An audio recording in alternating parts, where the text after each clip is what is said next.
네, 여러분 반갑습니다. 하우스 리더십 학교 제임스 맥그리거 번스 교수님의 리더십 강의 책자를 중심으로 해서 리더십에 관한 그러한 중요한 이론들을 공부해오고 있습니다. 제3부는 변혁적 리더십입니다. 변혁적 리더십이 번스 교수님께서 처음 이 개념을 발표하시고 난 이후에 여러 경영학이나 아니면 다른 많은 그러한 사회학, 또 여러 심리학 등 다양한 분야에서 이 리더십의 개념이 사용되고 있습니다. 그렇게 봤을 때는 이러한 변혁적 리더십에 관한 어떤 리더십의 체계화를 이룬 그러한 교과서이다 라고 그렇게 평가할 수가 있겠습니다. 그러면 그 중에 변혁적 리더십에 관한 내용 중 지적 리더십과 또한 개혁 리더십을 제가 다루었고요. 이번 시간엔 계속 이어서 혁명 리더십을 다루면서 프랑스 리더십 그리고 러시아의 리더십과 함께 이 중국의 리더십에 관한 그러한 내용들을 배울 텐데 이 중국의 중화인민공화국을 세운 모태똥이라는 인물을 중심으로 해서 리더십에 대한 연구들을 번스 교수님께서 진행을 하셨습니다. 그래서 이제 그 모태똥이라는 인물을 어떤 막신적 사상이 아니라 하나의 리더십적 측면에서 바라봤을 때는 어떠한 그러한 모습으로 평가될 수 있나 하는 그러한 관점으로 내용들을 파악하시면 좀 더 이해하거나 아니면 받아들이시기에 좀 더 편리하지 않을까라는 그런 생각들을 가져봅니다. 제 8-11장 혁명 리더십의 문화, 중국과 관련된 그런 내용입니다. 루이스라는 분은 중국 공산당의 대표적 특징이 중국을 지배하는 당 엘리트들의 리더십 교리라고 하였는데, 그 교리는 중국의 공산당 리더십을 단순히 포갑에 의한 대중지배 또는 세뇌를 통한 유도 과정으로 생각한 사람들에 의해 좀 폄하된 측면이 있다라고 그렇게 보셨습니다.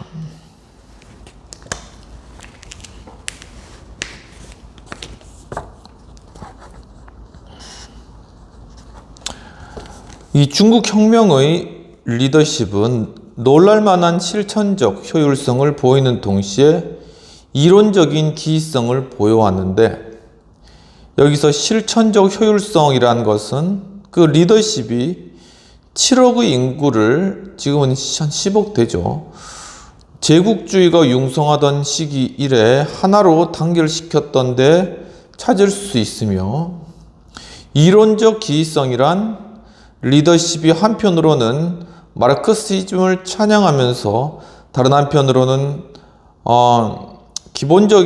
가장 기본적인 혁명 원칙들을 깨뜨려 왔다는 그러한 부분에서 기이하다라고 그렇게 평가를 하고 계시는 것입니다.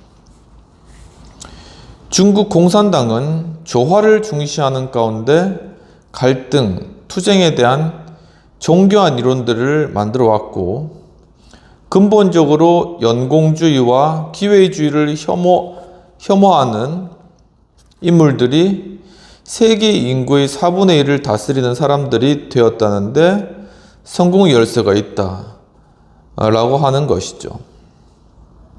왜냐하면 중국 인구가 굉장히 많기 때문에 그렇다는 것입니다. 유럽 편향적인 마르크스와 중국 오지의 농민군들 리더들 사이를 연결하는 고리는 레닌이었으며, 레닌은 마르크스주의 원칙에 따라 다음과 같이 서술했는데, 자본주의가 심화되고 원자재 수요가 점점 증가함에 따라 전 세계에 걸쳐서 원자재를 확보하기 위한 노력은 더욱 줄기차게 경주된다. 그리고 이에 따라 식민지 획득 경쟁도 한층 불붙게 된다라고 서술하고 있다고 합니다. 이 슬로건은 제국주의 경쟁에 뒤따랐으며 슬로건 뒤를 열강들이 뒤따랐고 식민지 국가들의 대중들은 서구의 노동자들과 단결해야 됐다고 말씀하고 있습니다.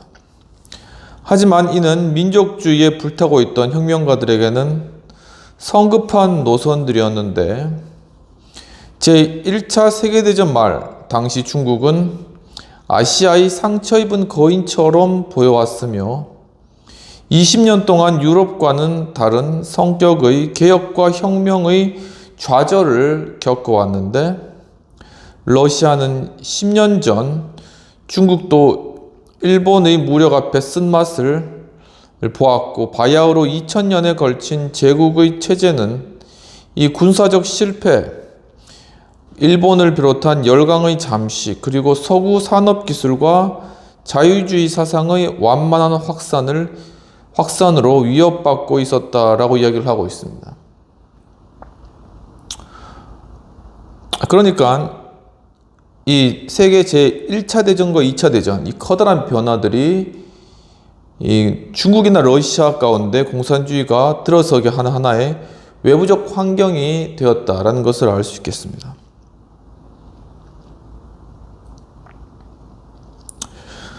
청조는 청나라죠. 산발적인 개혁 시도들로 뒤흔들린 적이 있었고 1908년에는 헌법이 제정되기도 하였으나 황제의 권력을 제한하기보다는 강화하는 기능을 하였다라는 것입니다. 이 1908년에 이 중국에서 또 역시 헌법이 만들어지긴 했다. 러시아도 마찬가지로 러시아도 황제가 입헌군주제를 시도하려고 하면서 헌법을 만들었죠. 그런데 결국 이 헌법은 결국 이 청나라의 조정의 권리를 더 강화시키는 그러한 수단밖에는 되지 않았다라는 것이죠.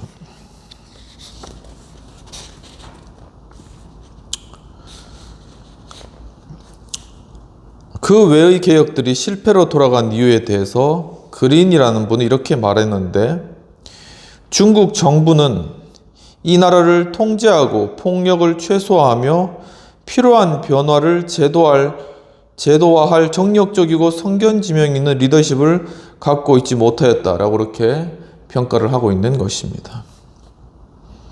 개혁의 고삐를 잡지 못하는 리더십은 민중의 기대를 잔뜩 올려놓으며 체제의 기반을 더욱 흔들어 놓는 세력들을 태동시키게 되는데 3년 동안 청조를 전복시키려는 무장 봉기가 큰 것만 7번이나 발생하는 등 굉장히 그 체제 자체가 흔들리는 그러한 상황들이 그 당시에 발생하였다라고 이야기를 하고 있습니다. 그러한 체제 하에 이렇다 할 정치 개혁을 이루지 못하고 중국의 개혁가들은 국내외에서 황제의 퇴위를 모색해 나가기 시작했다는 것이죠. 그래서 이제 마지막 황제와 같은 그런 영화를 보더라도 이 청나라 마지막 황제가 이제 떠나는 그 황제의 권리를 다 물려내고 떠나간 이러한 과정을 겪게 된다는 것입니다. 이러한 개혁 리더들 중에 가장 돋보이던 사람이 누가 있었냐면은 다라지시 손문이라는 사람이 있었습니다. 이분은 1866년 마카오와 광동 근교에서 가난한 자파상의 아들로 태어나서 하와이의 영국계 미션 스쿨에서 교육을 받고 영국령인 홍콩에서 의사훈련을 받고 포르투갈령 마카오에서 개업하면서 활발한 정치활동을 시작하였다. 굉장히 다양한 그런, 물론 다 비슷비슷한 데 있는 거지만은 굉장히 그 다양한 그 나라의 식민지를 거쳐가면서 활동하신 분이시네요. 1911년 말에 한구에서 폭동이 발생하고 그 불길이 남중국 일대로 퍼졌을 때 손문은 외국에 나가 있었고 이러한 소식들을 알고 귀국하여서 이 봉기를 지도하는 역할을 맡았습니다. 6살짜리 황제를 꼭대기에 앉혀놓고 있던 구체제는 간단히 무너져 버렸고 1912년 초 손문은 남경에서 새 공화국의 임시 대총통에 취임하였다는 것이죠. 1912년에 손문이 총통이 된다는 것입니다.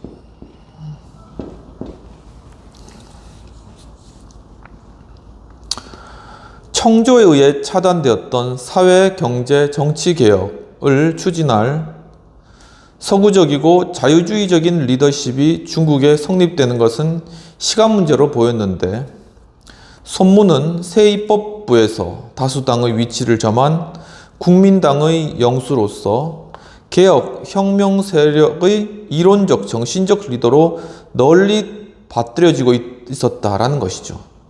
그러니까 이 손문은 이 자유주의적인 리더였죠. 그리고 손문이 있었던 당이 잘 알듯이 국민당이었는데, 국민들에 의해서 이 손문이 정치 개혁을 이끌 그러한 리더십으로 그 당시 인정을 받고 있었다는 것입니다. 이대로 계속 갔다면은 중국이 자유주의화 되었겠죠. 그러나 레닌이 1917년 이후 보여주었던 조직 관리 능력을 제대로 갖추지 못했던 손문은 이 거대한 나라의 격렬하고 변화무쌍하며 제멋대로인 정치 상황을 통제할 능력이 없어 보였다라고 하는 것이죠. 그러니까 레닌 같은 경우에는 굉장히 주도 면밀하고 앞으로 추진력 있게 나아가면서 4월 태제를 하루 만에 발표하고 농민들에게 토지를 나눠주고 이러한 것들을 순식간에 이루면서 이 권력을 장악하는 것이죠. 능력이 굉장히 뛰어났다는 것이죠. 하지만 이 손문은 그러한 능력을, 그 혼돈스러운 그러한 상황들을 조정하고 이 권력을 취할 수 있는 중국의 그러한 변화 가운데서 이 권력을 손에 쥘 수 있는 그러한 인물이 못 되었다라고 이렇게 평가를 하고 있는 것입니다.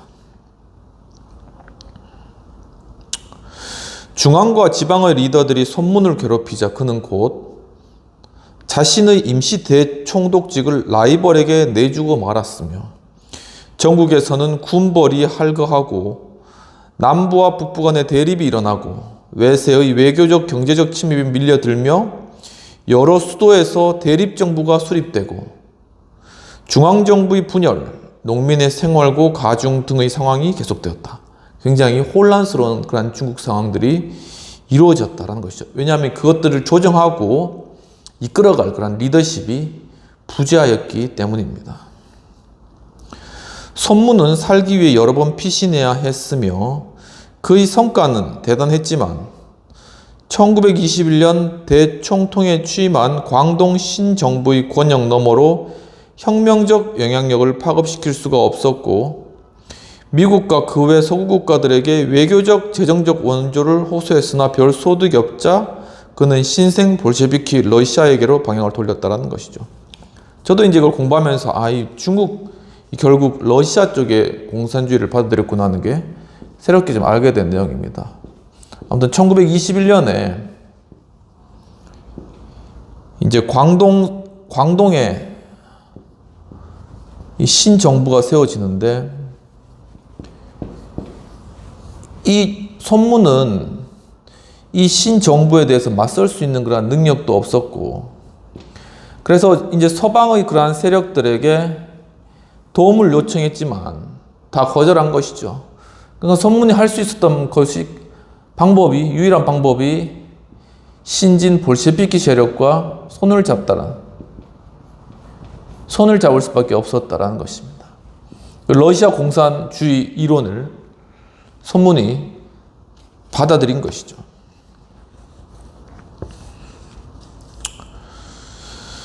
정치사에 가장 놀랄만한 리더십 동맹이 이루어지는데, 20세기 초 서구 국가들의 반혁명 공작에 맞서야 했던 러시아는 동방에서 안정된 체제를 구축하기 위해 국민당과 연대할 필요가 있었고, 이데올로기 상으로는 아직 부르주아 민주주의 혁명 단계를 마치지 못하고 있는 중국에서는 공산주의 실현이 아직 이르다는 것이 마르크스주의 원칙에 부합하는 것이었다라는 것이죠. 그러니까 마르크스주의에 따르면 부르주아 세력이 성장하여서 이제 독재 정권을 물려내야 되는데 이 부르주아 세력이 아직 성장하지 못한 그런 상태에 있었고 농민 중심의 그런 농업국가예요. 그 중심에 있었기 때문에 아직은 공산주의 혁명이 일어나기는 힘들다라고 보고 이 국민당과 또한 러시아 볼셰비키가 손을 잡는 그런 아주 희한한 현상들이 일어나게 되었다는 것입니다. 모스크바는 이 동맹에 거리낄 이유가 없었으며 진정 특이했던 것은 익히 알려진 국제공산주의 전략이 아니라 러시아가 중국 국민당과 동맹을 유지하기 위해 수행했던 일이다 라고 보고 있습니다. 미카일 보로딘을 포함한 러시아의 고문당은 4분 오열되어 있던 국민당에게 당의 구조 선전 수법, 당의 구조, 그 다음에 선전 수법, 군사 조직, 중앙정부 구성 등에 대해 조언해 주었고, 모스크바의 공산주의자들은 그들의 본래의 동지들, 즉 중국 공산당의 활동에는 제지를 가하였다라는 것이죠. 굉장히 좀 웃긴 일, 무서운 일인데, 이 국민당이, 이 공산당이, 볼셰비키 공산당이 이 중국 내에 있는 공산당하고는 손을 안 잡고 도리어 국민당하고 손잡았다는 것이죠. 이제 이런 이상한 그런 일들이 중국 초기에 벌어졌다는 것입니다. 1921년에 창립된 중국 공산당은 제1차 세계대전 이후에 불붙었던 민족주의와 국민당에 대한 불만 때문에 결성된 소규모 집단에서 출발한 것이다 라고 이야기를 하고 있습니다. 즉 1921년 이 당시에 중국 공산당 역시도 소규모로 출범되어서 시작되었다 라는 것이죠. 그 초기 리더들로 유명한 사람이 두 명인데, 이 사람이 누구냐면은 이 북경대 교수인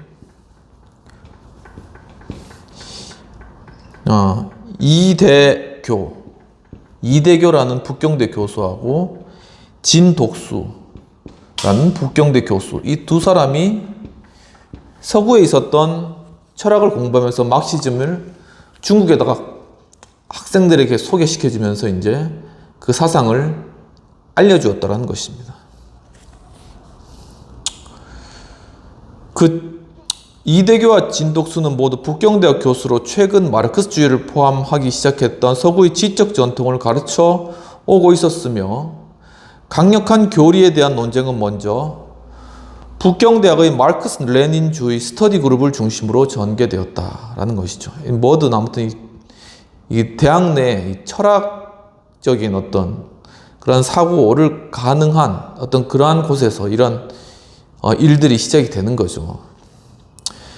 진독수는 졸업생들을 통하여 다른 도시들에서의 행동을 확산시켰으며, 러시아 첩보원들의 조언과 격려에 힘입어 12명의 중국 마르크스주의자들이 1921년 7월 상해에서 제1차 중국 공산당 대회를 개최하기에 이르렀다라는 것이죠. 7월에 바로 상해에서 제1회 공산당 대회가, 러시아도 비슷하죠. 제1회 또 무슨 사회주의 무슨 대회를 항상 열고 그 다음부터 이제 파급력 있게 막 해나가는 것이죠. 그러니까 뭐든 사람들이 모이거나 대회를 하거나 해서 이렇게 하게 되면 거기에 굉장히 큰 어떤 파급력이나 이런 응집력이라든가 이런 것들이 생겨난다는 겁니다.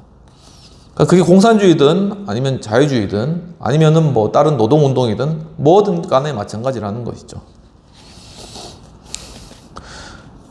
이제 그래서 중국 공산당의 영수 진독수는 중국 프롤레타리아 계급의 혁명 역량이 아직 미숙하다는 모스크바 입장에 동의하였고, 또 크렘린의 첩보원들이 국민당을 현대화하고 질서 정연하게 만드느라 여념이 없는 가운데 중국 공산당은 무엇을 해야 하는지 몰랐는데, 중국 공산당 자체도 독자 노선을 선호하는 쪽과 또한 국민당 내 좌익을 강화하기 위해 합작하기를 원하는 쪽으로 갈라져 있었다. 당연한 것이겠죠. 똑같은 당 내, 이 자유주의적인 색깔을 띤 당 내에서도 좌익성이 강한 그런 사람들이 있고 우익성이 강한 사람들이 있고 갈라져 있는 이러한 상황이었다는 것입니다. 모스크바의 노선이 바뀔 전망은 별로 없었는데 중국의 대전략이 당시 스탈린과 트로츠키 간의 대립에 얽혀들어 있었기 때문이다. 그러니까 스탈린하고 트로츠키 두 사람이 중국에 대해 어떤 입장을 취할 것인가라는 그런 입장 차이가 존재하였다는 것입니다. 당초 볼셰비키 리더들은 마르크스 레닌주의에 입각하여 공산주의자들이 구체제를 무너뜨리기 위한 민족주의 운동을 지원해야 한다는데 대체로 이견이 없었으며 중국에서 국민당이 힘을 얻을수록 국민당의 좌익 그리고 결국은 중국 공산당이 민족주의자들을 제치고 권력을 잡게 되리라고 그들은 믿었는데 이제 스탈린은 어떤 이야기를 했냐면은 민족주의자들이란 마지막까지 이용해먹고 레몬처럼 쥐어짠 다음 던져버리는 것이다 라고 말하기도 하였다고 합니다. 그러니까 이 민족주의라는 것을 통해서 이 공산주의가 아주 교묘한 게 이런 민족주의 뭐 이런 거 있지 않습니까? 이런 것들을 통해 가지고 이제 아무튼 사회를 뒤집어 엎는 거예요.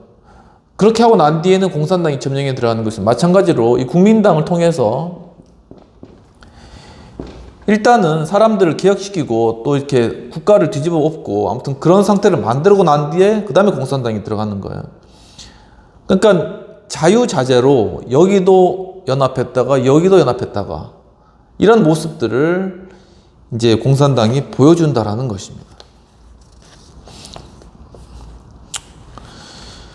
부하리는 혁명 중국의 수도 광동이 아시아 식민지 대중의 각성에 앞장설 일종의 붉은 모스크바가 될 수도 있다라고 그렇게 얘기를 하기도 했다고 합니다. 또한 울람의 기록에 따르면 클렘린의 전술은 궁극적으로 중국에서 10월 혁명을 일으키는 것이었으나 그 구상을 어렵게 만들었던 것은 장개석이 그와 같은 러시아 혁명의 도모 의도를 간파하고 성공적인 꼬르닐로프가 되기로 결심했다는 것입니다. 여기서 바로 이 장개석이 나타나는 것이죠. 이 장개석이 공산 세력을 이렇게 중국 내에서 몰아내기 위해서 굉장히 큰 일을 했지만 결국은 이제 중국이 넘어갔다라는 것입니다. 그리고 얼마 동안 그는 실제로 그렇게 되었는지 모르는데 스탈린의 경쟁자들은 국민당이 먼저 크렘린을 배반할지도 모른다는 점을 우려했지만 트로츠키 자신이 기존 노선에 대한 회의를 제기하는데 굼떴으며 중국 공산당은 손문의 죽음과 장개석의 영향력 강화가 우경화를 초래할지 두려워하고 있었다라고 이야기를 하고 있는 것입니다. 여기까지 보면서 비평 및 토의를 살펴보도록 하겠습니다. 필자는 즉 번스 교수님은 중국 내에서 일어난 변화의 과정을 상세하게 또한 살피고 계십니다. 당시 정세 가운데 중국의 공산화를 사실적으로 이제 묘사를 책 가운데 잘 하고 계신 거죠. 중요한 사건을 중심으로 이 중국 공산화 특징에 대한 그러한 견해는 그러면 과연 이런 것들을 살펴보면서 어떠한 생각을 가지는가 한 것들을 한번 토의를 해보면 되지 않을까라는 생각을 가지게 되었습니다. 중국 이 공산화 특징이 좀 특징적인 것이죠. 왜냐하면은 러시아 같은 경우에는 이제 세계 1차 대전이 일어나면서 여러 이제 반전에 관한 그러한 여론이 생겨나면서 결국 이제 그 임시 정부가 물러가고 볼셰비키가 장악하는 그러한 과정이었는데 도리어 중국은 먼저 자유주의적인 그러한 어떤 개혁 세력들이 손문이라는 리더를 중심으로서 그렇게 아주 이상적으로 시작을 했지만 하지만 서구의 어떤 도움이나 아니면은 사회 국내의 어떤 그러한 여러 변화들에 관하여서 이거를 도움을 입을 만한 그러한 어떤 자유주의 국가들을 찾지 못했다는 그런 하나의 특징적인 부분들이 있는 것 같습니다. 그러니까 이 자유주의 국가들이 자기 지금 전쟁하기도 바쁘고 한데 중국 상황 가운데 이렇게 요동하는 중국을 어떻게 이들을 도와줄 수 있을까라는 그런 생각을 하게 되는 것이죠.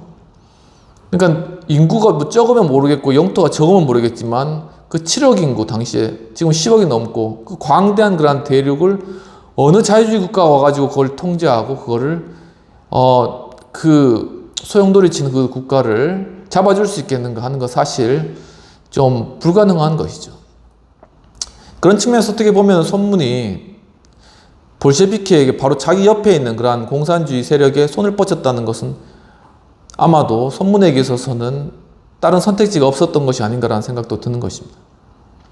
그런데 바로 그러한 악수가 결국은 이 중국 자유의 어떤 세력들이 결국은 몰려가고 공산당이 결국은 점령해 나가는 이러한 통로가 되어버렸다는 것입니다. 이러한 것들이 좀 특징적으로 좀 우리에게 보여주는 것이고 우리에게 주는 시사점도 많이 있다고 생각합니다.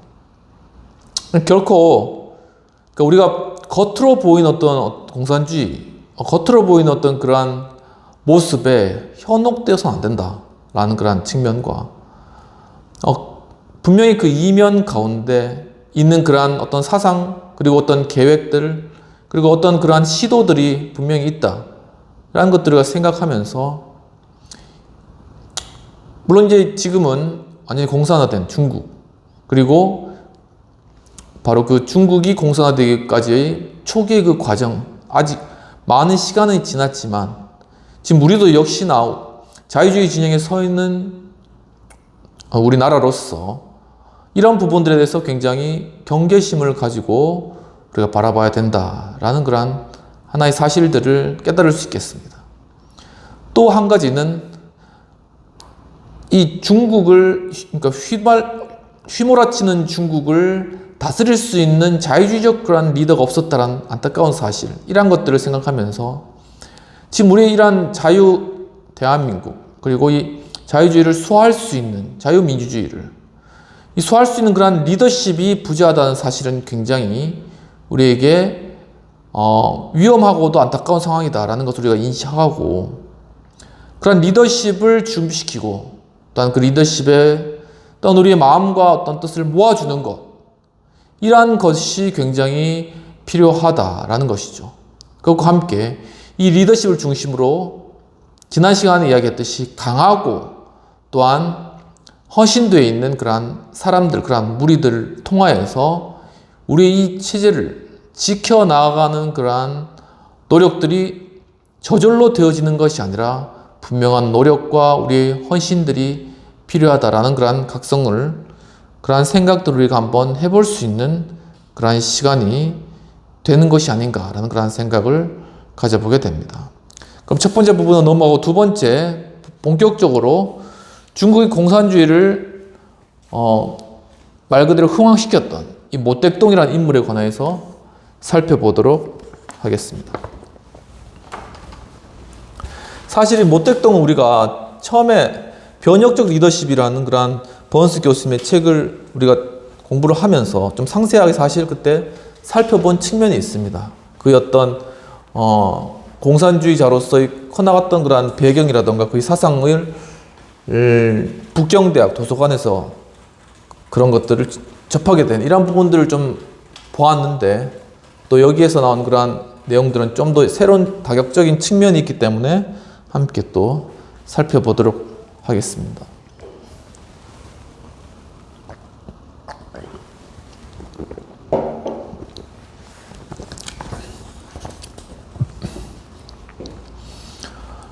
러시아와 중국 국민당의 불안한 균형은 1926년에 이게 러시아하고 국민당 이 연합은 무너졌다라는 것이죠.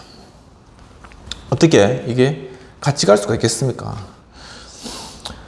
그해 여름 장개석이 이끄는 민족주의자들은 광동에서 북벌을 시작하였습니다.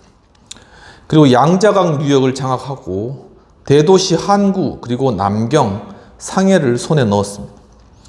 그리고 국민당의 좌익은 공산당과 함께 한구를 장악하고 또한 남경에서 양자강을 따라 수백 마일 북쪽의 무한 지역을 탈취했습니다. 그 과정에서 농민과 노조원들의 폭넓은 지지를 이끌어낸 것이죠. 한국의 리더들이 민족 정선에서 주도권을 놓고 장개석에게 도전했을 때 1927년 3월은 당시 장개석은 그의 좌파 전우들에게 화살들을 다 돌렸으며 모스크바로부터 국민당에게 저항하지 말라는 훈령이 그때 내려와 있었다고 합니다. 그래서 상하이에 있는 공산당을 숙청하는 것은 장개석에게는 일도 아닌 그러한 것이었습니다. 그리고 그때 그 공산당의 리더들 중 상당한 다수가 처형당했다고 합니다.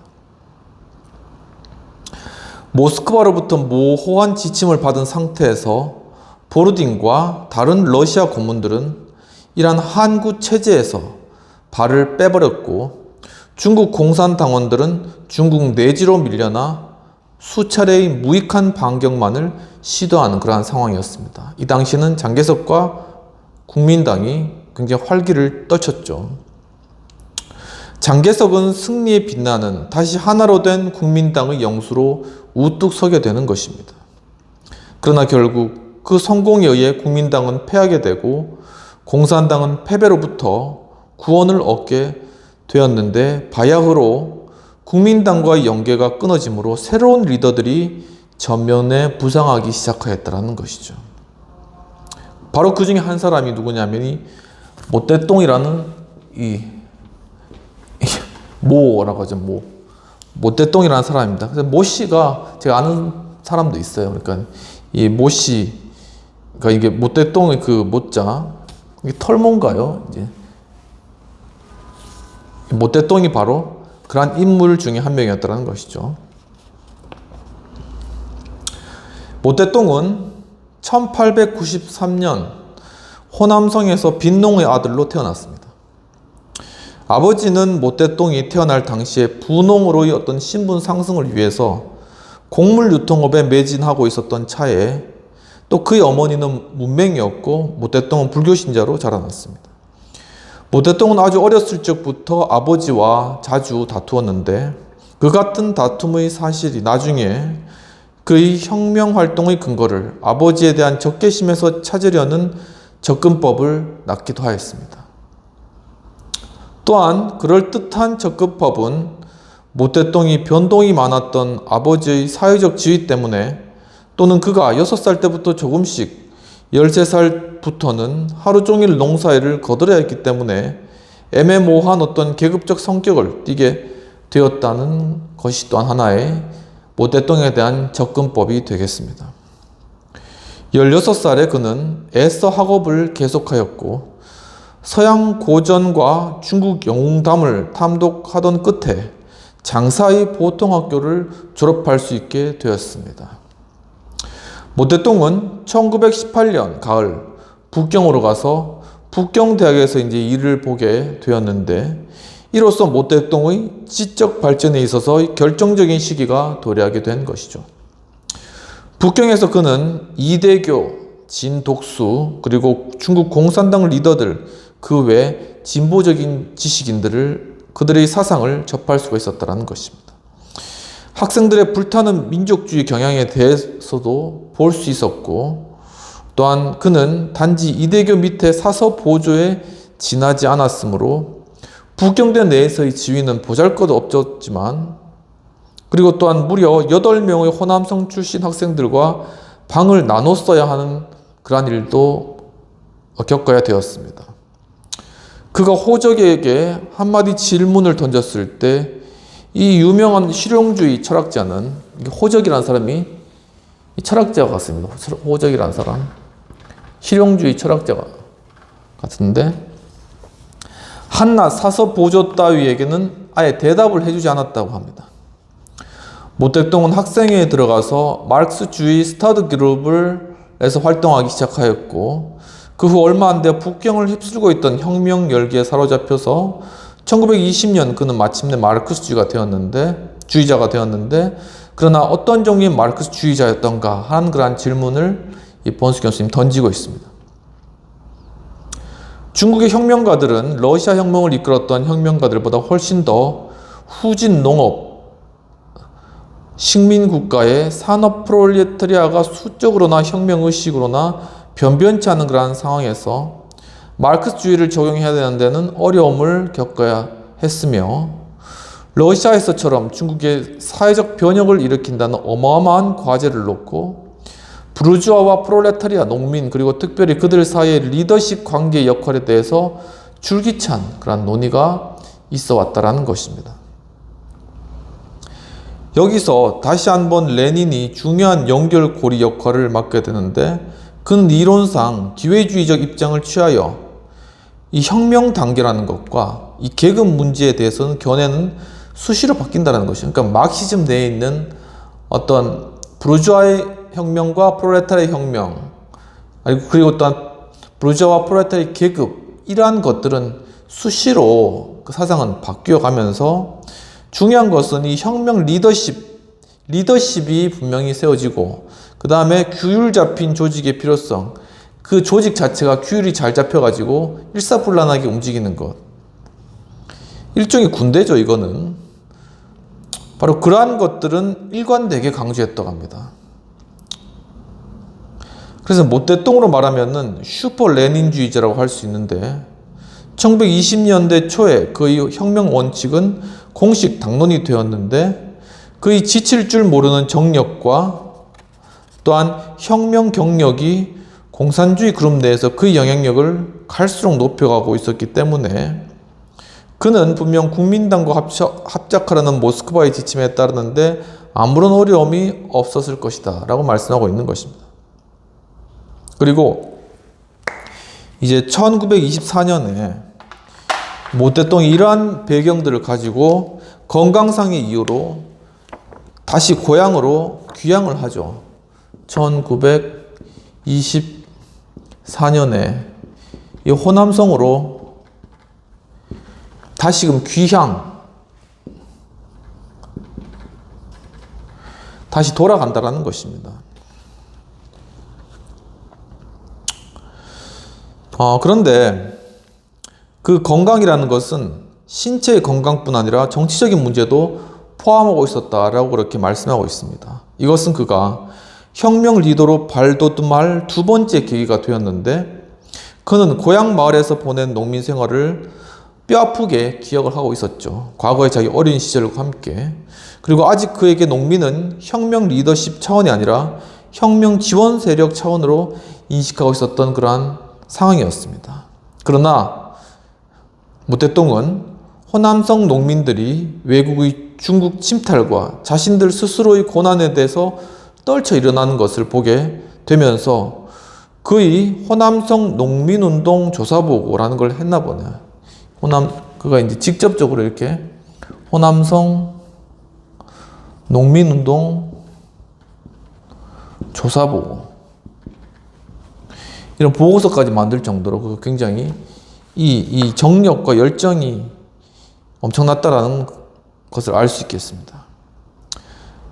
그래서 거기서 이제 그는 이렇게 이제 쓰고 있는데, 아주 짧은 시간에 중국의 중남 북부의 수억의 농민들이 질풍노도와 같은 기세로 떨쳐 일어날 것이다. 굉장히 이게 혁명적이고 굉장히 이제 강하죠, 어조가. 그들은 지금 그들을 묶고 있는 어떤 질곡도 깨쳐버리고 해방의 길을 달려가리라. 굉장히 선동적인 것이죠. 모든 혁명당과 혁명동지들이 그들 앞에 서서 받들여질지 내쳐질지를 선택당하게 되리라. 그들이 선두에 서서 그들을 이끌 것인가? 그들을 손가락질하며 헐뜯을 것인가? 그들을 적대시할 것인가? 모든 중국인들은 삼자태기를 해야 한다. 이렇게 쓰고 있습니다. 굉장히 호남성의 농민들을 보면서 이 농민들을 통한 혁명을 이룰 수 있겠다라는 그런 자신감에 사로잡히게 된 것입니다. 그러면 이러한 내용들을 가지고 비평 및 토의를 살펴보도록 하겠습니다. 이 번스 교수님은 모택동의 성장 배경과 그가 마르크스주의를 받아들이게 된 어떤 경위, 그리고 농민에 대한 인식의 변화 등을 통해 공산주의 혁명가로 커가는 과정을 생생하게 그려내고 있는 것이죠. 리더십의 관점에 봤을 때 그의 어떤 혁명적 기질은 무엇이라고 생각하는지에 대한 토의를 해보면 좋을 것 같다는 생각이 듭니다. 그런데 그 글들을, 지금 방금 읽은 글들을 살펴보아도 굉장히 어떤 선동적이고 혁명적인 그런 성격을 가지고 있는 그러한 인물이라는 그러한 느낌을 받을 수 있는 것입니다.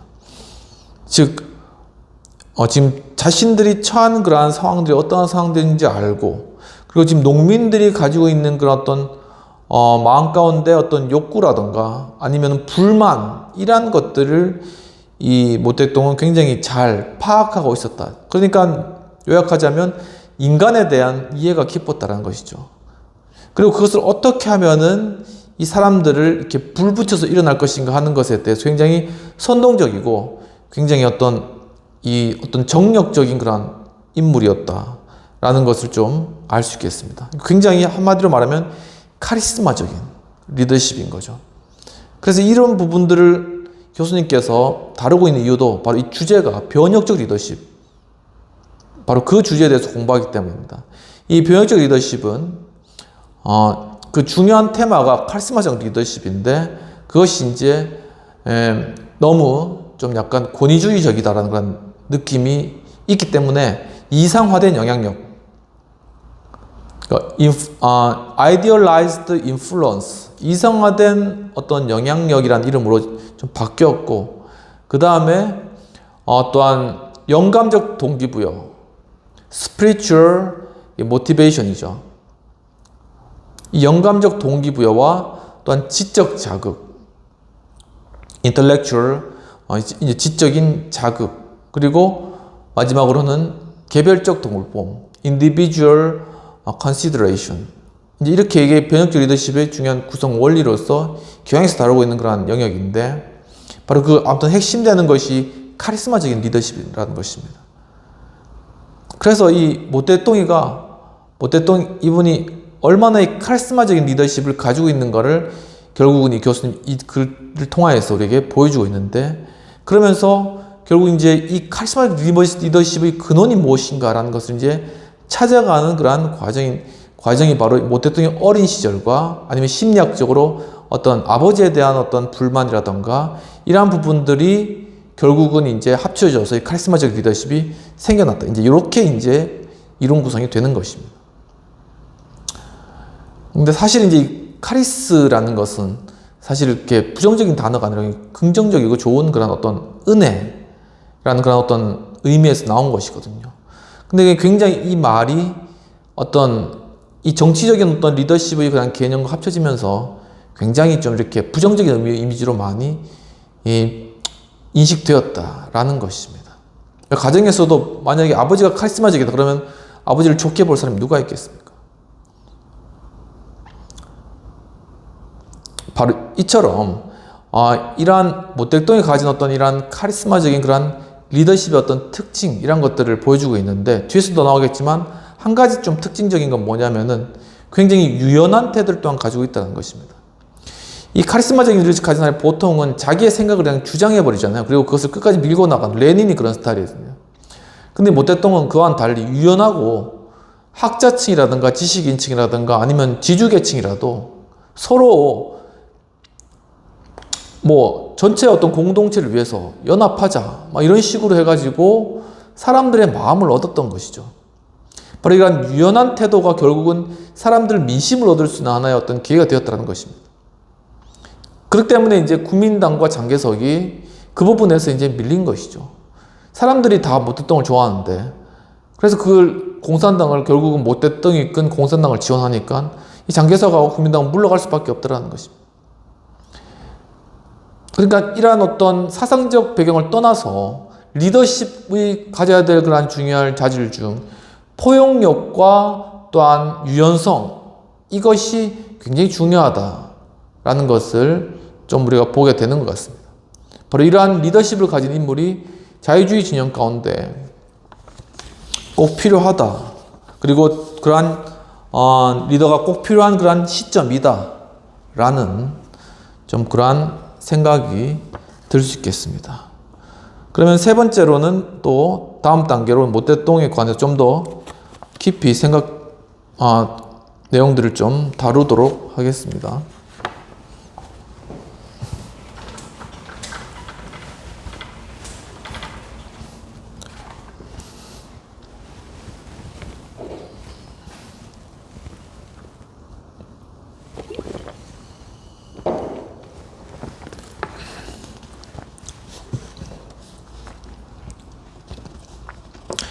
이 모택동에 의하면 농민들은 혁명 리더십을 조직하고 실행할 수 있을 뿐만 아니라 이미 그렇게 하고 있었으며 농민들이 지나치게 과격해졌던 것일까라는 그런 질문들을 또 던지시는 것이죠.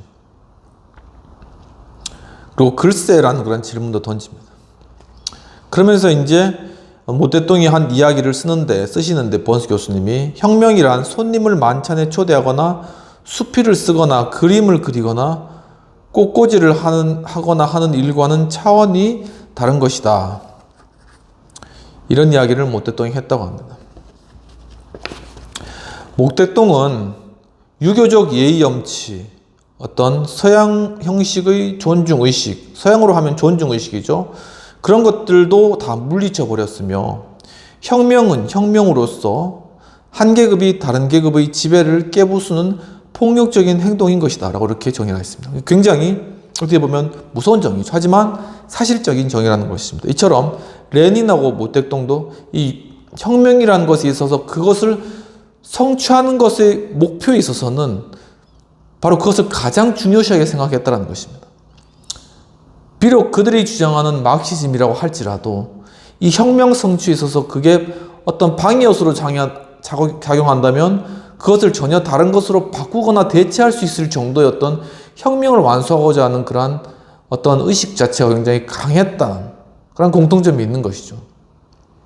그리고 그것을 하나의 어떤 꽃꽂이 하는 것이나 수필 쓰는 것이 아니라 이것은 정말 목숨이 달린 그러한 일이다.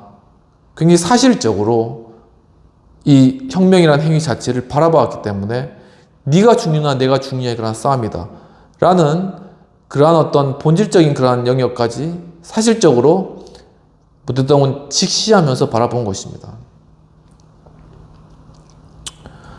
혁명 전이되로서의 농민, 이것은 분명 정통 마르크시즘에서 벗어나는 것이었고 모택동도 혁명의 프롤레타리아의 행동이 필요하다는 것은 분명히 했지만 그 자신이 직접 이 문제에 휘말려 들어야 했다라고 이야기를 하고 있습니다. 그래서 농민 봉기가 있기까지 아주 짧은 시간은 수년 동안의 패배와 실망의 세월을 의미하는 것이었는데 이 1927년도에 공산주의자들에 대해 장개석이 기습 공격을 하는 것이죠. 1927년 이 장개석이 계속 이 공산주의에 대해서 이 기습으로 공격하거나 하면서 물리치려고 계속 많은 그런 노력을 했다는 것입니다. 또 무장혁명투쟁을 요구하는 스탈린의 지령이 있은 후에 모택동은 호남성에서 추수폭동 지휘에 나서게 됩니다. 하지만 그는 이 폭동에 실패하고 또한 그는 사람들의 비판을 받아서 호남성에서 축출되게 하는 것이죠. 어떻게 보면 그 인생에서 굉장히 쓰디쓴 경험을 하게 된 것입니다. 모택동과 그의 친우 주덕은 동쪽으로 유랑하다가 강서성의 고립된 산악지대에서 합류해 새 본거지를 만들었다 라는 것이죠. 이 강서성, 호남성에서 이제 이 강서성으로 왔는데 여기가 바로 본진이 되어버린 것입니다. 이 중국에 땅이 넓으니까는 이제 가서 이제 숨어 들어가지고 어디에서 이제 이 세력을 형성하고 이제 치고 나오는 거예요. 이 전형적인 그런 어떤 그 어떤 전략인데, 공산주의 전략인데, 뭐 베트남도 마찬가지 아닙니까? 베트남도 이제 땅굴 속으로 숨어 들어갈 수 있다가 이제 나와가지고 밤이면 나와가지고 이제 막 미군들 목을 베거나 이런 일들을 한다라는 것입니다. 그러니까 이런 어떤 전략 전술에 있어가지고 이 모택동이 굉장히 이 강서성에서 진을 치고 난 뒤에 이러한 것들을 펼쳤다라는 것이죠.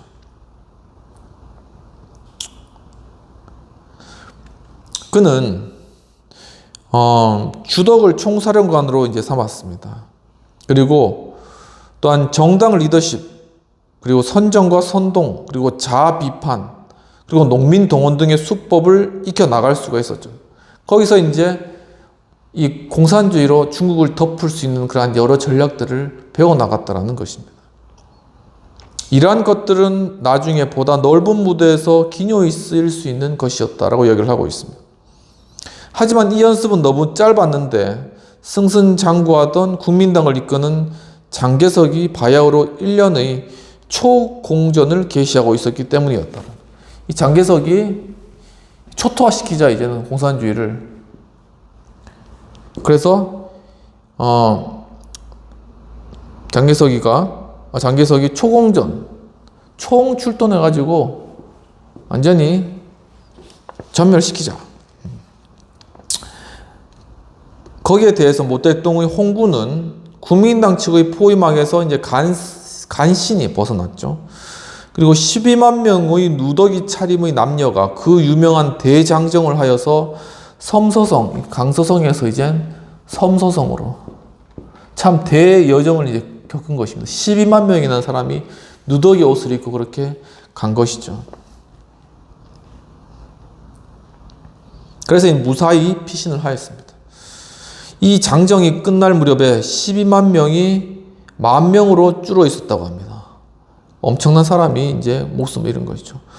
모택동은 이로써 중국 공산주의의 불패의 리더로 자리 잡게 되었다.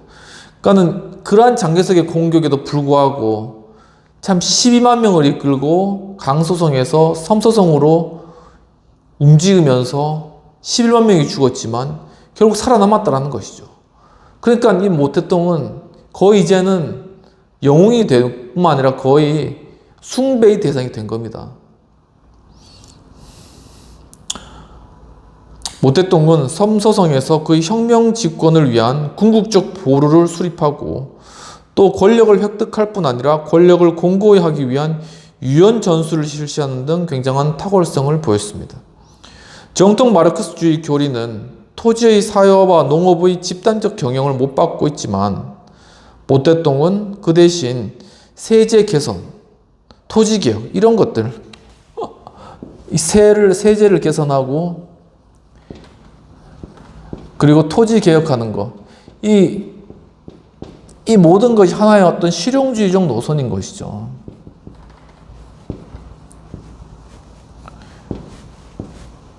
그러니까 굉장히 모택동이 머리가 좋은 것이 공산주의를 취하면서 이렇게 실용주의적 노선을 계속 취해왔기 때문에 사람들의 필요들을 이렇게 심어주었다는 것이죠. 그러니까 실용주의는 하나의 어떤 중립적인 위치잖아요. 그러니까 이승만 대통령도 마찬가지로 이 자유주의 진영이 있었지만은 농민들에 대해서는 똑같이 토지개혁을 실시해서 다 농지를 나눠줬잖아요.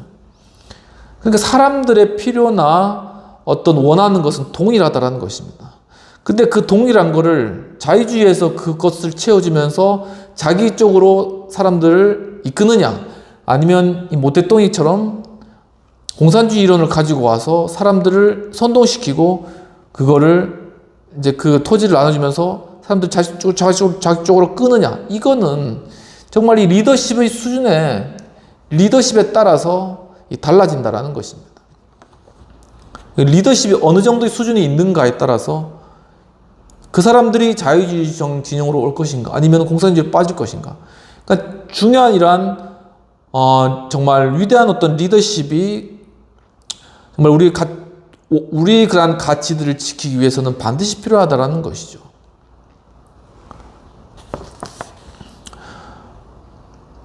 그런 측면에서 다시 한번 우리 정말 이러한 여러 변화가 많은 이러한 정치적 환경 가운데서 이러한 리더가 필요하다라는 것이 또 다시 한번 생각이 되는 것입니다.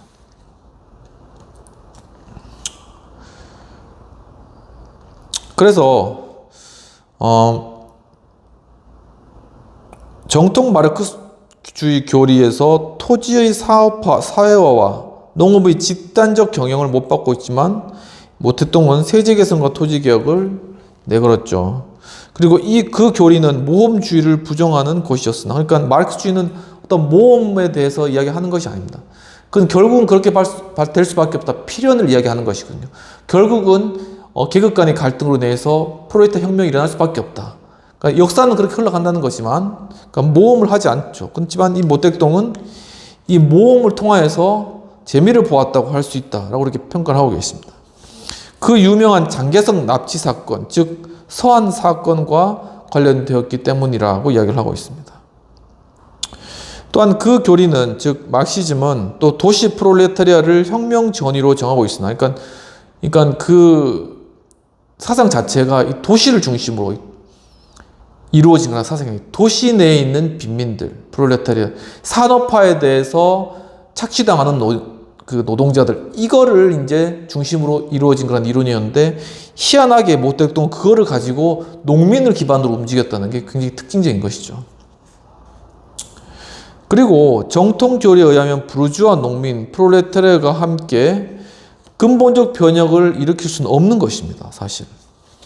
하지만 연안의 공산주의자들, 즉 이 모택동이 이끄는 공산주의자들은 계급 간 행동 통일을 기하는 통일 전선 전략을 수립하였다. 마르크시즘과는 다른 길로 갔다라는 것이죠. 결국은 자기 나라에 맞게 각색하는 것입니다.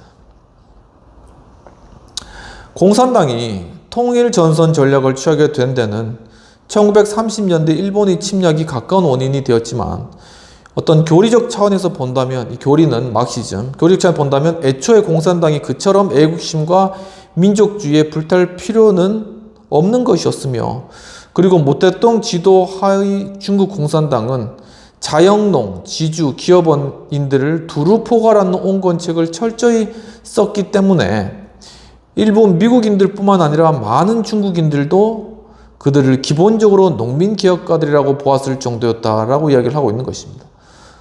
그러니까는 마르크시즘에서는 도리어 타도의 대상인 지주가 이 중국에서는 농민개혁가가 되는 거예요. 기업인들도 농민개혁가가 되는 거죠.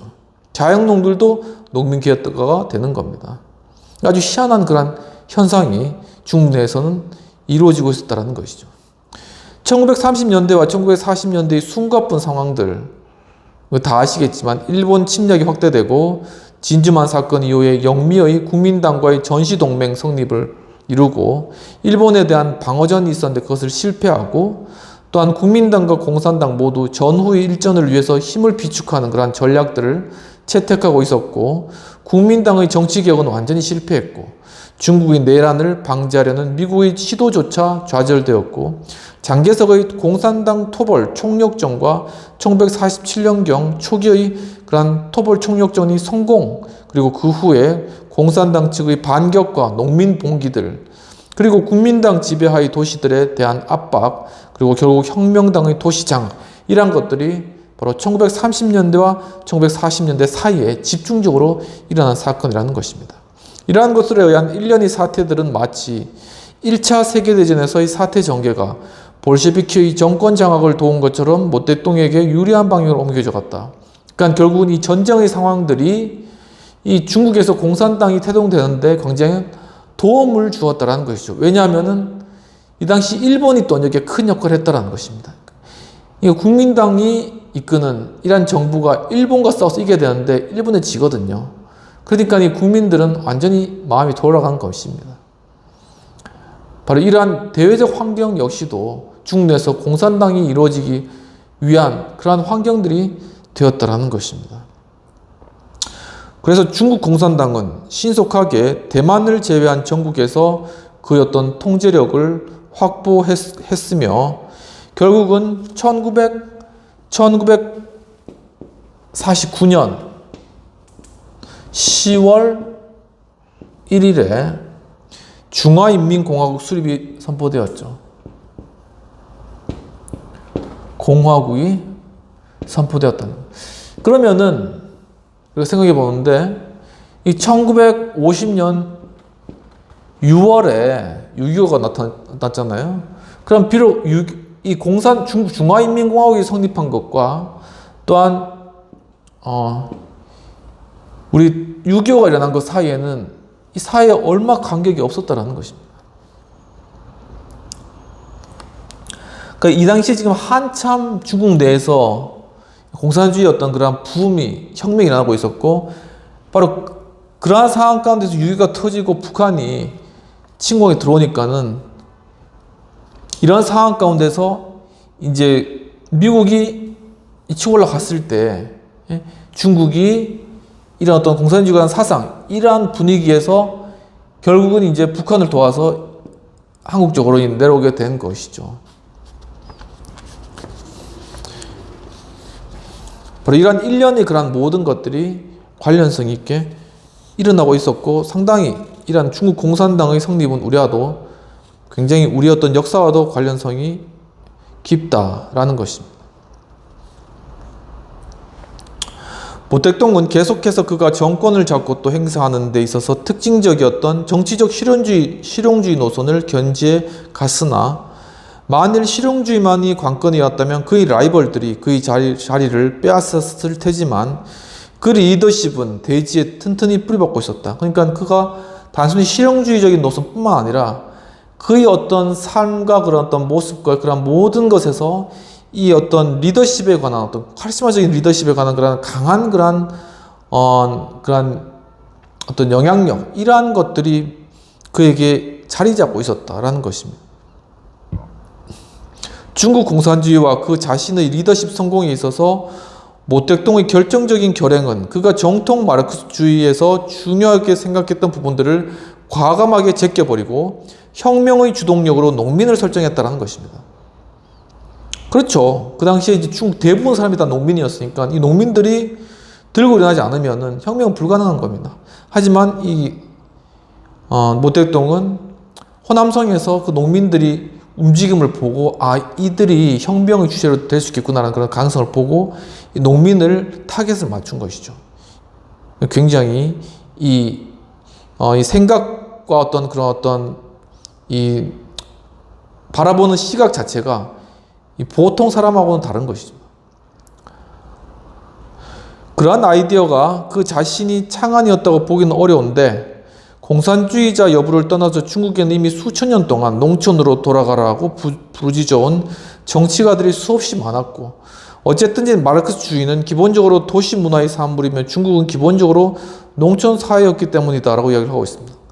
그러니까 여기 중국에서는 이제 공산주의 사상뿐만 아니라 과거 유교 사상, 제자백가, 수많은 그런 사상들이 있지 않습니까? 장잠, 도교, 엄청난 그런 사상들이 있는데, 이러한 사상들이 중국의 공산하고도 연관성이 있다는 것입니다. 그러니까 이러한 사상과 그러한 어떤 문화적인 그러한 배경하에 있었던 중국의 농민들, 그리고 농민들의 어떤 농업 활동들이나 이런 것들에 일종의 어떤 약간 존중감이라던가 아니면 일종의 어떤 그런 것들, 어떤 가족 간의 어떤 그러한 유교적인 어떤 이러한 분위기, 이러한 것들이 같이 합쳐져 가지고 공산주의가 짬뽕이 되고 플러스 되니까는 이게 이제는 이 농민들을 가는 혁명의 불길로 이렇게 솟아오르게 하는 이러한 불쏘시개를 모택동이 중간에서 이 불쏘시개를 넣었다라는 것이죠. 이 모택동은 선전과 조직 면에서 그의 라이벌들보다 뛰어났기 때문에 혁혁한 성공을 거둘 수 있었으며, 어느 정도 농민보다 윗계급이었던 그는 소년의 몸으로서 들판에서 일도 해보았죠. 그의 경험과 혁명 교리들을 조합해 내므로써 더욱 수월하게 농촌으로 또 들어갈 수가 있었습니다. 그는 농민의 불만과 혁명 역량을 분석하기 위해 농민을 철저히 연구하기도 하였습니다. 모택동은 항상 구체적인 문제들을 다뤘죠. 즉 식량 문제, 토지 문제, 소작제, 여성의 억압 등 바로 이러한 실제적인 우리의 현실들의 문제들을 가지고 그것을 자신의 어떤 공산주의 이념을 실현하기 위한 어떤 그런 도구로서 직접 삼았다라는 것입니다. 그것들이 개인의 성향 및 정치 행동에 미치는 영향을 항상 염두에 두고 있었으며, 농민이 혁명의 보조 전력이 될 수 있었던 생각은 오래전부터 있어 왔지만 모택동은 그들에게서 또한 혁명 리더십의 원천을 발견했다. 그러니까 그게 중요하다는 것이죠. 이 농민들, 무지하고 글도 모르고 농촌에서 깡깡 농촌에서 농사만 짓는 이러한 사람들의 모임이 과연 무엇을 이루어낼 수 있을까라고 생각한다면은 결코 이 농민들을 통한 혁명은 못 일어났겠죠. 공산주의 혁명은. 근데 모택동은 이들을 잘 선동하면, 이들이 들고 일어나면 이 혁명이 가능할 수 있겠다. 이런 것을 그러니까 혁명 리더십으로서의 농민들의 위치에 대해서 간파할 수 있는 능력이 있었다라는 것입니다. 비범한 정치 리더의 가장 높은 차원의 자질 중에 하나가 잠재적 추종자들의 욕구를 이해하는 것뿐만 아니라 그 같은 욕구의 충족과 연계 방식까지 파악하는 것이라고 하면 모택동의 경험, 지각 그리고 분석은 농민을 동원하고 지도하는 데 있어서 타의 추종을 불허하는 자산이 되었다고 할 수 있다고 합니다. 그러니까 이 리더십이라는 게 원래 교수님 크게 보고 계시는 리더십의 근본 원리는 보면은 바로 욕구의 파악입니다. 사람들의 욕구가 무엇인가를 파악하는 것이 가장 기본입니다. 그리고 두 번째로는 이 욕구를 어떻게 하면 충족시켜 줄 수 있는가라는 것이 두 번째입니다. 그리고 이것을 어떻게 하면 이 욕구가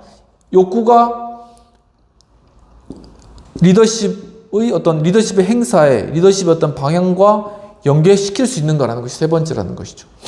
그러니까 이 부분과 관련돼서 이 모택동은 농민들을 동원하고 지도하고 연구하고 그리고 그런 것들을 어렸을 때부터 경험했고 지각하고 있었고 또 분석까지도 했고 바로 이러한 것들을 통해서 이 농민들의 욕구를 파악하고 농민들의 욕구를 충족시켜주고 그것을 자신의 어떤 공산주의 사상과 국가를 이루고 혁명을 이루는데 연계시키는 것까지 이를 다 이루었다라는 것이죠. 이 번수 교수님 봤을 때 이것들과 관련돼서 그가 거의 타의 추정을 불허한다고 얘기를 하고 있는 것입니다. 모택동은 중국의 사회 정치적 갈등 그리고 갈등의 리더십과 권력 사이에서 갖는 관계의 잠재적 영향과 불가피성을 인식하게 되었는데 그는 갈등의 희생자인 동시에 갈등의 수혜자이기도 했고 갈등의 대전략가이기도 했다고 얘기했습니다. 교수님이 주장하신 중요한 리더십 중에 또 하나가 이 갈등입니다. 그래서 이 서구의 자유주의 국가들, 자본주의 국가들이 성공할 수 있던 중요한 이유 중에 하나가 의회 민주주의를 통해서 이 갈등을 잘 다루면서 사회 통합을 이뤄가는 그러한 과정을 겪었다는 것이겠죠. 그런데 러시아와 같은 경우에는 이 자유주의자들이란 갈등을 다룰 수 있는 방법을 알지도 못했고 그것을 어떻게 의회 가운데 실현할지도 몰랐기 때문에 결국은 공산주의에 먹히고 결국은 공산주의가 그런 것들을 접수를 하였죠. 중국 역시도 이 중국의 본래의 자유주의적인 어떤 선문이 어떤 리더십으로서의 추앙은 받았지만은 그가 이 사회적인 이 갈등 상태를 해결할 수 있는 그런 능력이 없었다는 것입니다. 그렇게 되면 결국은 무엇이냐면은 갈등을 잘 이용해서 권력을 유지할 수 있는 강한 리더십, 그 강한 리더십이 결국은 그 권력을 가지게 되는 것이거든요. 바로 그런 점에 있어서 모택동은 사람들이 갈등의 피해를 받지만 또 갈등을 잘 이용해서 자신의 어떤 그러한 목표를 이룰 수 있는 그러한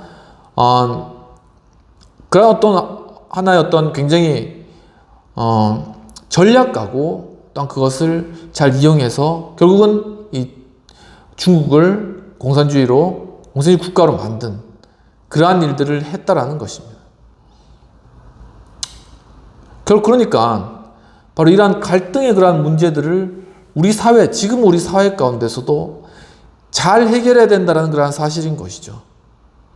우리가 이러한 갈등을 잘 해결하지 않고 만약 이것을 허술하게 다루거나 아니면은 그냥 일방적으로 밀어붙여서 이 문제를 해결하게 된다면은 분명히 거기에 큰 부작용과 또한 그거에 대해서는 상당한 그러한 반발이 있을 것이다 라는 부분들이고 그렇기 때문에 이 자유주의에서 이 갈등을 다루는 이러한 아주 정교하고도 아주 시스템하게 돌아가는 그런 부분들을 우리가 잘 이해하고 잘 적용할 수 있어야 된다. 그리고 지금 이 시대에 그런 것이 굉장히 필요하다는 것입니다. 그렇지 않으면은 누가 굉장한 어떤 카리스마적인 인물이 그것을 임의적으로 갈등을 가지고 놀고 이 갈등을 이용해서 자신의 어떤 권력과 자신의 목표를 성취하고 그걸 탈취하는 그런 일들이 이루어질 것이라는 것입니다. 이거 굉장히 우리에게 주는 경계도 굉장히 크다라는 것이죠. 그럼 그런 것들을 잘 갈등을 유지해 나가면서 이런 것들을 이룰 수 있는 그러한 사람들의 이런 욕구를 알고 그것을 충실히 수행해주며 그리고 그것을 결국은 우리 체제를 잘 유지해 나가는 것으로 잘 연계시켜 나가는 이러한 리더십은 과연 어디에 있는가라는 그러한 질문들을 우리가 던져보게 되는 것입니다. 그래서 이 모택동은 갈등 분석과 갈등 권리 차원을 넘어 정치 리더십의 전략을 한껏 발휘했는데 소년 모택동은 집안에서 아버지와의 충돌을 피해 달아나다가 그의 촌티나는 행동거지와 누더기 옷 때문에 상류층의 다른 교우들이 저기와 마주했다라는 것입니다. 그러니까 바로 그 어린 시절부터 바로 아버지와 대립하면서 자신의 어떤 빈분한 그런 어떤 누더기 같은 옷 그리고 초라한 모습 이런 것이 부티나는 그런 귀족적인 그런 자기 친구들과 이렇게 맞부딪히는 이러한 일들을 겪었다라는 것이죠. 바로 거기서 어떤 나타나는 어떤 계급 간의 갈등과 아니면 어떻게 보면은 좀 차별감, 소외 아니면 거기서 나는 어떤 이 사회적인 이런 어떤 신분적인 것에 대한 어떤 불만이 또 있을 수 있겠죠. 이러한 것들이 복합적으로 작용해서 결국 그가 바로 어떤 마르크시즘을 가지고 중국을 이게 뒤집는 바로 이러한 어떤 리더십의 행동을 일으키는 바로 그러한 어떤 배경적인 백그라운드 심리적인 그러한 부분들이 어린 시절 이런 것들이 있지 않았는가 이렇게 지금 분석을 하고 계시는 것입니다. 그는 결국 별 존재가 못 되었고 지성인들 앞에서 앞장서는 혁명운동에서 그는 마르크스주의 이론가로서 대접받지도 못했던 바로 그런 전혀 이렇게 대접받지 못하고 알려지지 못한 하나의 인물이었던 그런 그가 바로 어떻게 보면 우연적이고 어떻게 보면 외부적이지만 어떻게 보면 굉장히 어떤 기회적인 그러한 상황들을 만나면서 이 중국을 뒤집어 엎는 그러한 리더로 성장하게 되는 것이죠. 참 아이러니한 그러한 상황입니다. 모택동은 내전 와중에 쓰라림을 맛보았는데 그는 많은 동지를 잃어야 했죠. 그리고 또 첫 아내와 여동생은 1930년에 국민당에서 또 처형당했습니다. 적들에게 처형당한 그의 동료와 추종자들은 셀 수도 없었고 또한 그 역시 수없이 많은 지주들과 그가 볼 때 반혁명 분자들을 처형했거나 그 원인을 제공하였습니다. 아주 피비린내 나는 그러한 일들이 일어났다는 것이죠. 그의 가장 초기 저작 중 하나에는 이런 이야기가 있었는데 정신을 도야하기 위해서는 육체를 가혹히 단련해야 한다. 육체가 혹독히 단련되면 정신의 도야는 자연스럽게 이루어진다. 훈련은 혹독하고 거칠어야 된다. 그의 어떤 모택동의 어떤 그러한 신념이라던가 사상, 그의 어떤 성격을 보여주는 대표적인 그런 글이라고 하겠습니다.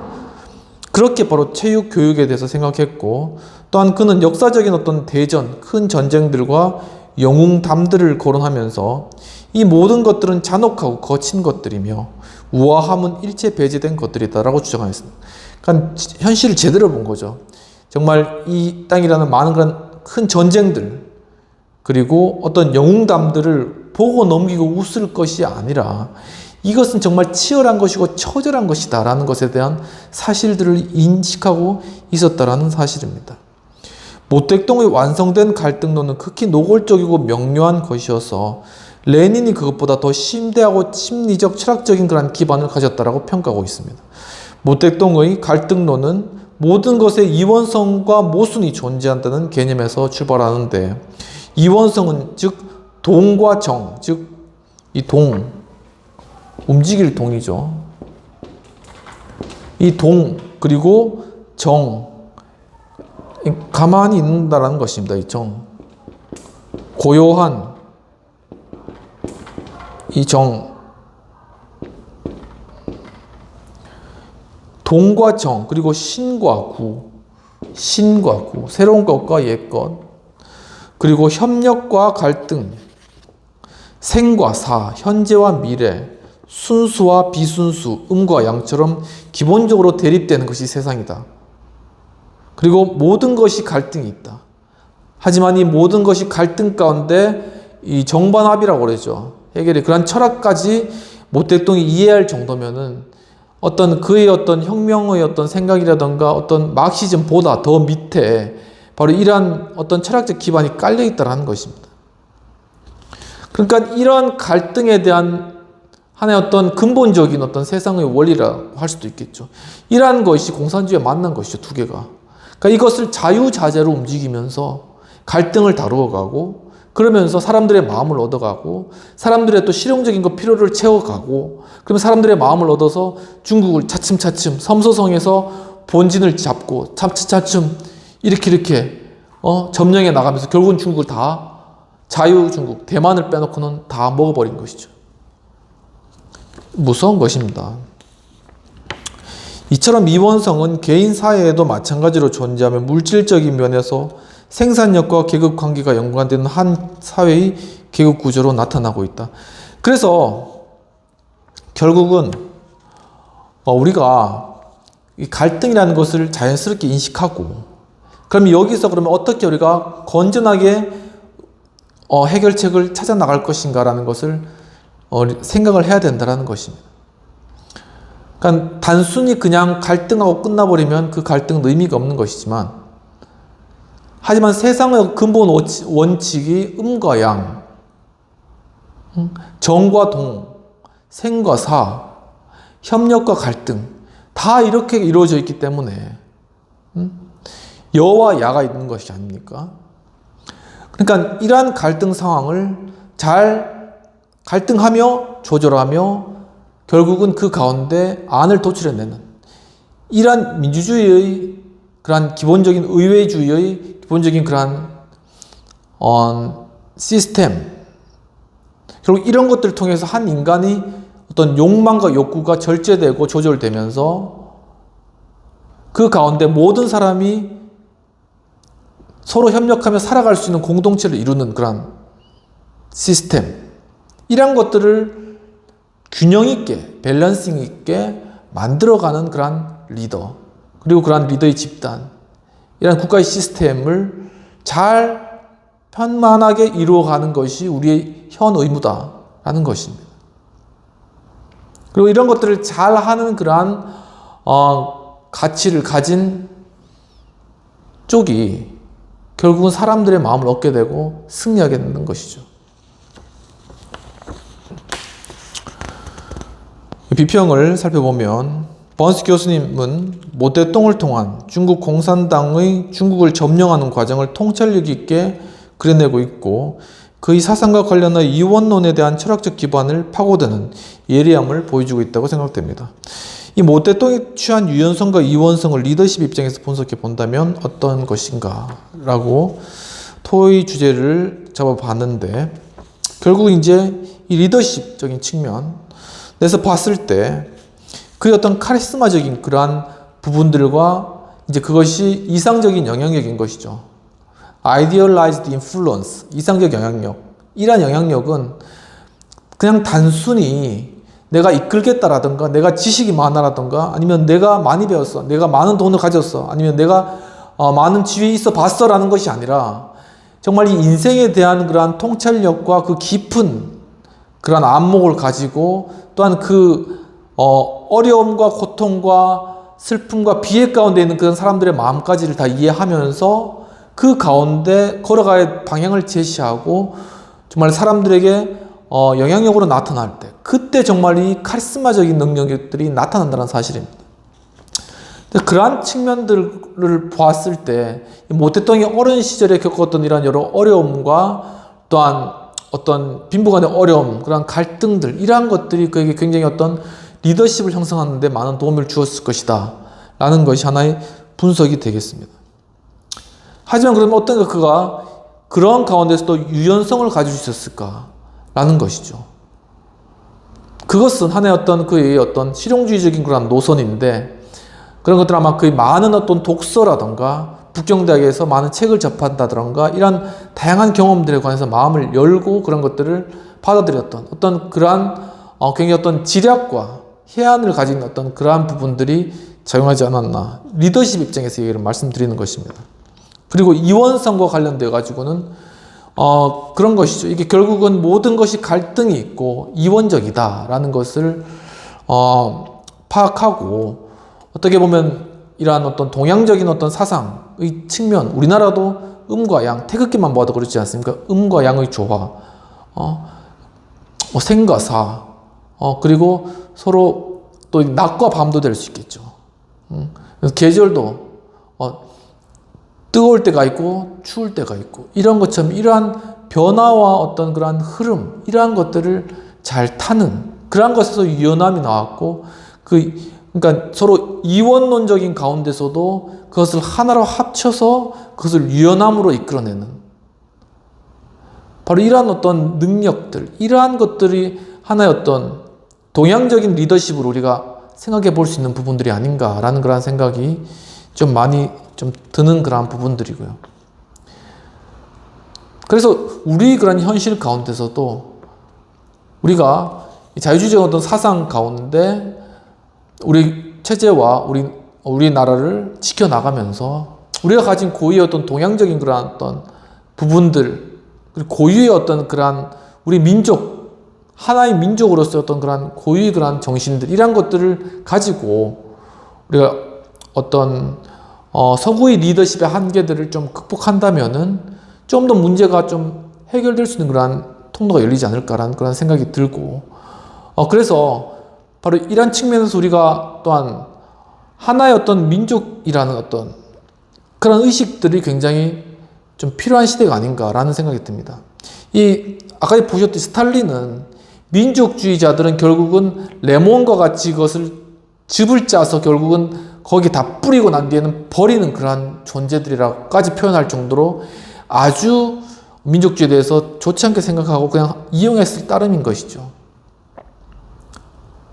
하지만 정말 우리 어떤 동일한 언어, 그리고 동일한 역사, 이러한 것들과 관련되어서 오랜 역사를 우리가 살펴봤을 때는 한민족이라는 의식과 그러한 어떤 정체성을 가지는 것은 굉장히 우리에겐 필요하고 중요하다라는 그런 생각들이 되는 것입니다.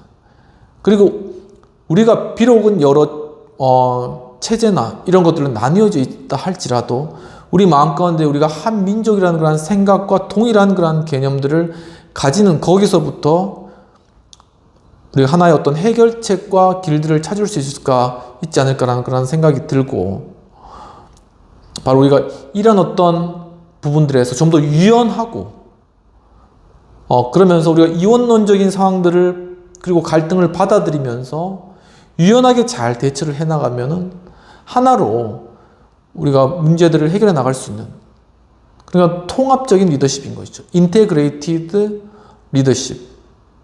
이런 통합적인 리더십을 우리가 이룰 수 있는 가능성이 있다라고 좀 그런 생각들을 해보면서 현재 나오고 있는 여러 가지 상황들과 의견들 많이 있지만 결국은 우리의 오랜 전통과 역사들을 무시해서는 안 된다라는 것과 우리가 하나의 민족이다라는 그런 것들, 그리고 그런 상황 가운데서 우리가 우리의 것들을 잘 지키면서 이 이원론적인 상황들을 헤쳐나갈 수 있는 그런 길들은 우리가 좀 더 유연한 태도 가운데 이러한 문제들을 해결해 나가는 그런 것들을 우리가 늘 모색하고 있어야 된다라는 그런 생각들을 들고, 좀 더 정말 실용주의적인 그런 관점 가운데서 정말 필요한 것들, 우리의 정말 실제적으로 경제생활에 필요한 것들, 그리고 우리의 삶에 살아가는데 필요한 여러 여건들, 이러한 것들, 사소한 것들이라도 그런 것들을 하나씩 잘 챙겨 나가면서 그런 것들을 채워주고 그런 것들을 잘 연계해 나간다면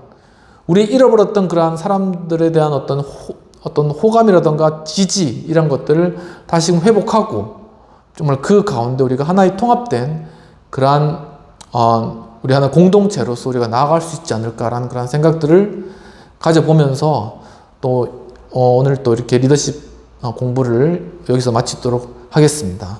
오늘 모태똥 두 번째 시간까지 했고, 다음 시간에 조금 더 남았던 모태똥에 관한 그런 공부들을 하고 다음 또 리더십으로 넘어가도록 하겠습니다. 좀 이렇게 긴 시간이었는데 이렇게 또 함께 참여해 주셔서 감사드립니다. 또 이제 지금 가을로 추석도 지나고 날씨가 조금 비도 오고 그런데 이 환절기에 건강들 잘 유지하시고 또 모든 하시는 일들 가운데 참 형통하게 잘 되시기를 바랍니다. 감사합니다.